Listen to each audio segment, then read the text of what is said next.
श्री शिवाय नमस्तु। शरद पूर्णिमा से लेकर कार्तिक की जो पूर्णिमा है, उस बीच में कार्तिक महीने की जब शिवरात्रि आए या प्रदोष व्रत आए, थोड़ा ध्यान देना। ये उन लोगों के लिए है जो 1 रुपये कमाते हैं, सवाया खर्च होता है, घर में जिनके संपदा जुड़ती नहीं, बीमारियों में पैसा ज्यादा जाता हो, या कहीं ना कहीं तकलीफ अपनी जिंदगी में आती है, उसके लिए शिव आराधना कार्तिक महीने की थोड़ा ध्यान से श्रवण करें। कार्तिक के महीने में पूर्णिमा से पूर्णिमा के बीच में जो सोमवार पड़े, प्रदोष पड़े, शिवरात्रि पड़े, प्रयास करना। अगर बहुत कष्ट की जिंदगी चल रही हो तो शिवरात्रि, प्रदोष और जितने सोमवार पड़ रहे हो कार्तिक में 4-5 जो सोमवार पड़े, उसमें एक बेलपत्र अशोक सुंदरी वाली जगह पर और शमी पत्र देवाधिदेव महादेव के ऊपर, ये 2 जगह पर अवश्य चढ़ाएं। 1 महीने में जितने सोमवार पड़ जाएं और प्रदोष पड़े और मासिक शिवरात्रि पड़े, उसमें अवश्य चढ़ाएं। बेलपत्र कहां चढ़ाना है? जम के बोलो जरा। अशोक सुंदरी की जगह। और शमी पत्र कहां चढ़ाना है? देवाधिदेव महादेव के ऊपर। एक बार चढ़ाकर देखो, आपके जीवन का जो आनंद है, जो अपने हृदय की कामनाएं हैं, अपने हृदय के भाव हैं, कार्तिक का जो महीना है भगवान षडानंद कार्तिकेय जी के लिए मूल है। इस षडानंद कार्तिकेय जी ने जब तारकासुर का संहार किया था, तारकासुर को जब मार दिया था, तो 33 कोटि देवताओं ने षडानंद कार्तिकेय जी को वर प्रदान किया।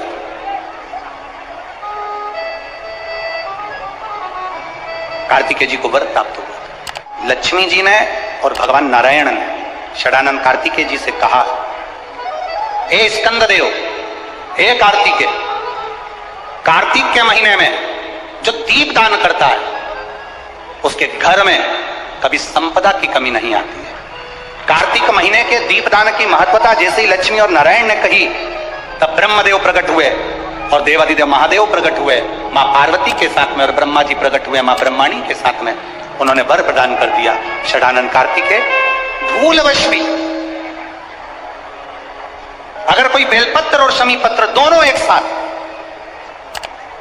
आपकी बहन अशोक सुंदरी और आपके पिता देवाधिदेव महादेव को शमी पत्र जो समर्पित कर देगा, षडानंद कार्तिकेय इस कार्तिक के महीने में देवाधिदेव महादेव कहते हैं उसके यहाँ कुबेर का भंडार शिव भर दे। ये जो बेलपत्र है ये आप समर्पित करेंगे अशोक सुंदरी वाली जगह पर। कहां समर्पित करेंगे? अशोक सुंदरी की जगह। और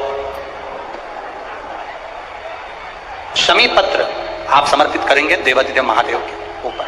बस इसमें एक चीज का स्मरण अपने को करना है, जब अपन अशोक सुंदरी की जगह पर बेलपत्र चढ़ाएंगे तो ये डंडी का जो मुख है ये महादेव के जो खाली स्थान है, खाली वाली जगह, उसे ओर होगा। शमी पत्र की जो डंडी का मुख है इसी की और जिस ओर तुमने बेलपत्र चढ़ाया है उसी ओर शमी पत्र की भी डंडी का मुख उसी ओर होगा। जहां पर आप बेलपत्र की डंडी का मुख रख रहे हैं उसी ओर शमी पत्र की डंडी का भी मुख उसी ओर होगा। तो देवाधिदेव महादेव, भगवान शंकर, मां जगत जननी जगदम्बा, श्री ब्रह्मदेव, ब्रह्माणी षडानंद कार्तिकेय को वर प्रदान कर दो।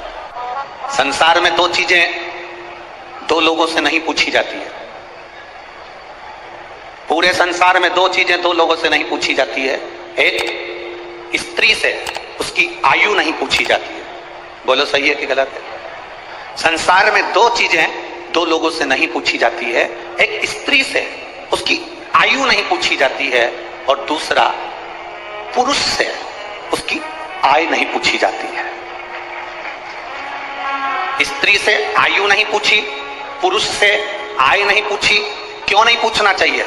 क्योंकि स्त्री से आयु इसलिए नहीं पूछते क्योंकि स्त्री अपने लिए कभी नहीं जीती, स्त्री हमेशा दूसरों के लिए जीती है। और पुरुष से उसकी आय नहीं पूछते। क्यों नहीं पूछते? क्योंकि पुरुष अपने लिए नहीं कमाता, हमेशा दूसरों के लिए कमाता है, इसलिए इन दोनों से नहीं पूछा जाता। कार्तिक का महीना प्रारंभ हो जाएगा, कार्तिक पूर्णिमा तक चलेगा। तुमको अगर लग रहा है कि मेरे दशा नहीं बदल रही, मैंने दिशा बदल कर देख लिया, मैंने घर का रुख बदल कर देख लिया, दुकान बदल कर देख ली, सब कुछ बदल कर देख लिया, आज साउंड सेट नहीं है, तुमने घर का फर्नीचर बदल कर देख लिया, सब कुछ बदल कर देख लिया, तो अब एक महीना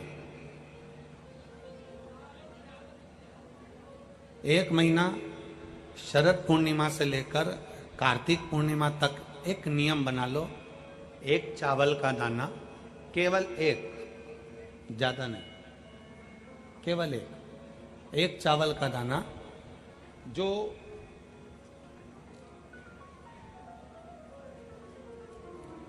अशोक सुंदरी वाली जो जगह है सामने, एक चावल का दाना जो अशोक सुंदरी वाली जगह है, बस उस पर एक चावल का दाना चढ़ाने का एक नियम आप बना लीजिए। शिव मंदिर जाते हो आप लोग? कौन कौन जाता है? जरा हाथ उठाओ सभी लोग। हाँ ठीक है, रखो रखो, धन्यवाद, प्रणाम आपको, नमन, जो आप भगवान शंकर के मंदिर जाते हो। बहुत जरूरी है शिव के मंदिर जाना, भगवान के मंदिर जाना। ये विधर्मियों ने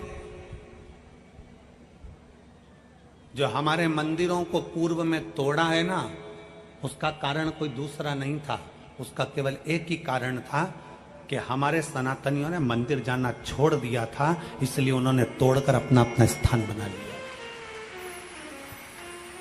अगर सनातनी मंदिर जाता रहता, आप मंदिर की देहली चढ़ते रहते, रोज मंदिर में एकाग्रित होते रहते, मंदिर में इकट्ठे होते रहते, तो किसी के बाप की हिम्मत नहीं थी कि मंदिर की ओर आंख उठाकर भी देख ले। शिव महापुराण की कथा केवल एक ही काम करती है कि रोज मंदिर जाओ।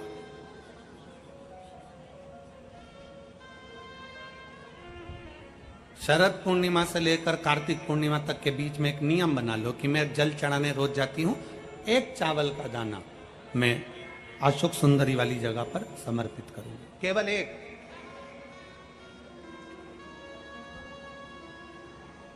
चावल का दाना समर्पित कब करना है? जब आपका शंकर भगवान पे जल समर्पित हो जाए, शिव जी पर जल आप चढ़ा लो, चढ़ाने के बाद वो चावल का दाना जो आप अपनी पल्लू में बांध के लाई हो, या गठरिया में बांध कर लाई हो, या जो जैसे भी भाव से आप लेकर आई हो, डलिया में, पल्लू में, जैसे आप लाए वो चावल का दाना बांध।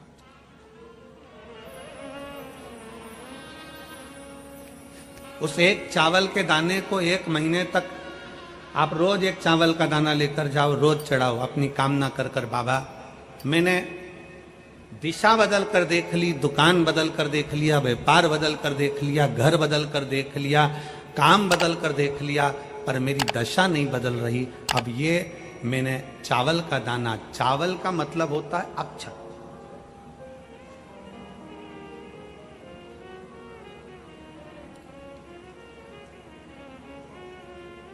सबसे पहला अक्षता, सबसे पहला अक्षता स्वयं अन्नपूर्णा महारानी काशी में विराजमान होकर नंदी पर बैठ कर आए हुए देवाधिदेव महादेव की साक्षी में कहती है। स्वयं अन्नपूर्णा महारानी काशी की पवित्र भूमि पर नंदी पर बैठ कर आए हुए भगवान शंकर से कहती है, भोले बाबा, हे शिव, हे शंकर, हे विश्वनाथ, विश्व का भरण पोषण करने वाले हे विश्वनाथ, मैं आपको क्या दूं?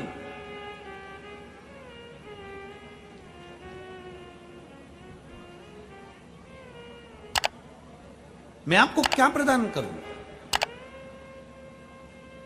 अन्नपूर्णा महारानी कहती है कि मैं आपको क्या दूं जिससे संपूर्ण ब्रह्मांड का कल्याण हो जाए और आपकी कृपा दृष्टि मुझ पर हो जाए और मेरी भी दशा बदल जाए। मैं आपको क्या दूं? क्या प्रदान करूं मैं आपको?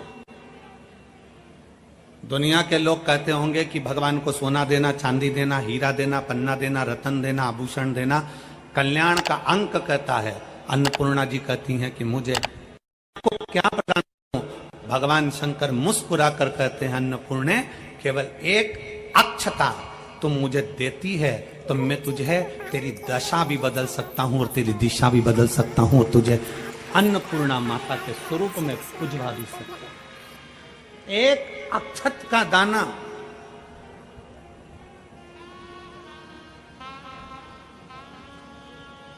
तिलक लगाते हैं, मेरी जीजियां तिलक लगाती हैं, तिलक लगाती हैं तो चावल लगाती हैं कि नहीं लगाती हैं? बोलो, जम के बोलो जरा। लगाती हैं ना? तिलक में चावल लगाया जाता है।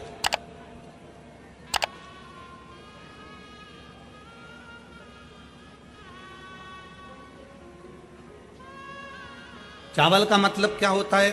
तिलक लगाने के बाद अक्षत क्यों लगाया गया? उसका कारण यह है कि भगवान मेरे ऊपर ऐसी कृपा करना कि ये जो मैंने चावल का मतलब होता है कि ये घड़ी वापिस देखने को मिले। आज मैं अगर यजमान बना हूं, आज अगर मैंने आज पूजन करी है, आराधना करी है, यज्ञ करा है, अनुष्ठान करा है, देवी जी की प्राण प्रतिष्ठा करी है, मैंने कोई हवन करा है, पंडित जी ने तिलक लगाया, चावल लगाया। चावल का मतलब है कि ये बार बार जजमान बनता रहे, ये बार बार ऐसी कृपा भगवान करे कि इसके ऊपर ऐसी करुणा हो कि ये बार बार कथा कराते रहे, ये बार बार यज्ञ कराते रहे, ये बार बार अनुष्ठान कराते रहे। अक्षत का मतलब पुनरावृत्ति बार बार हो।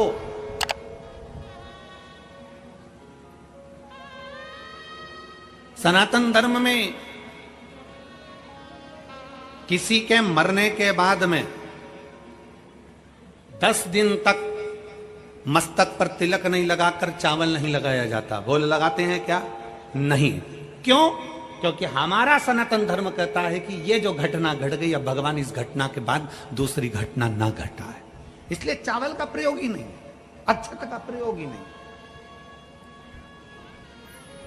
मस्तक पर तिलक के बाद फिर चावल नहीं।